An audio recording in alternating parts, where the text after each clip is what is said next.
Hello everyone. स्वागत है आप सभी का शालिनी जीनियस वर्ड में। आज हम इस क्लास में सर्वनाम पर चर्चा करने वाले हैं। इसके पहले मैंने संधि और संज्ञा बताया था।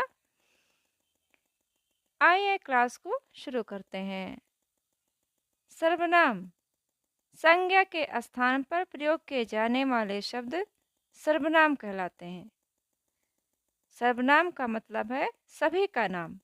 सभी के नाम के स्थान पर जो वर्ड आते हैं उसे हम सर्वनाम कहते हैं। जैसे यह, वह, इनका, उनका आदि शब्द।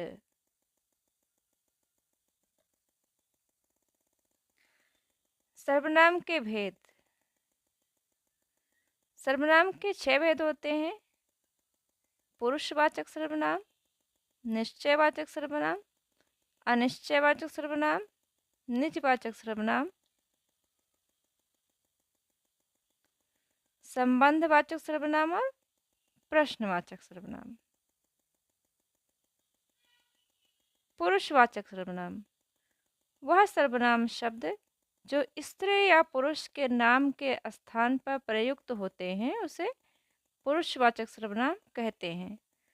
वह शब्द जो स्त्री या पुरुष के नाम के स्थान पर प्रयोग होते हैं उसे पुरुषवाचक सर्वनाम कहते हैं। पुरुषवाचक सर्वनाम के भेद।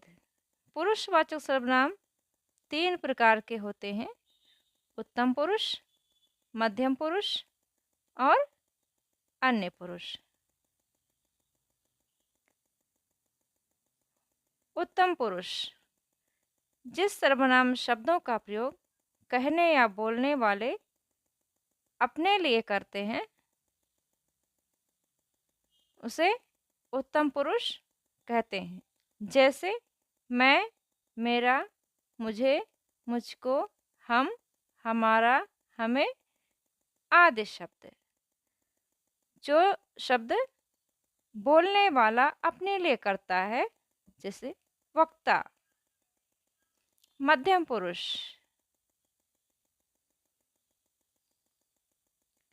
जिस सर्वनाम का प्रयोग सुनने वाले के लिए किया जाता है उसे मध्यम पुरुष कहते हैं। जैसे तुम, तुम्हारा, तुझे, आप, आपको आदि शब्द। यानी कि जो श्रोता होता है वो मध्यम पुरुष होता है। अन्य पुरुष जिसके विषय में बात कही जाए वह अन्य पुरुष है। जैसे यह, वह, ये, वे, उनका, उन्हें आदि शब्द। वाचक सर्वनाम। निश्चयवाचक सर्वनाम वह शब्द होते हैं जिनसे किसी निश्चित व्यक्ति या वस्तु की ओर निकट या दूर संकेत होता है उसे निश्चयवाचक सर्वनाम कहते हैं।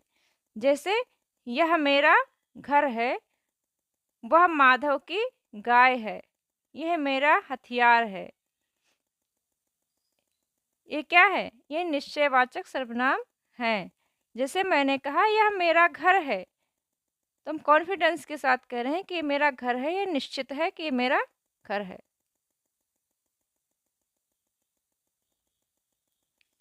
अनिश्चयवाचक सर्वनाम जिस सर्वनाम से किसी निश्चित प्राणी या वस्तु का बोध ना हो उसे अनिश्चयवाचक सर्वनाम कहते हैं। जिस सर्वनाम से किसी निश्चित प्राणी या वस्तु का बोध ना हो उसे अनिश्चयवाचक सर्वनाम कहते हैं। उदाहरण: पानी में कुछ पड़ा हुआ है, दूध में कुछ गिर गया है, कोई आ गया तो क्या करोगे? यह अनिश्चयवाचक सर्वनाम वाक्य है। जैसे पानी में कुछ, कुछ, कुछ और कोई, ये जो शब्द हैं ये अनिश्चयवाचक सर्वनाम है। जैसे दूध में कुछ गिर गया है, हमें पता नहीं है कि क्या गिरा है, ये अनिश्चित है, इसलिए ये अनिश्चयवाचक सर्वनाम है। निजवाचक सर्वनाम जिन सर्वनाम शब्दों से अपने आप का निज का बोध होता है उसे निजवाचक सर्वनाम कहते हैं। जिन सर्वनाम शब्दों से अपने आप का यानी कि स्वयं का बोध हो वहाँ पे निजवाचक सर्वनाम होता है।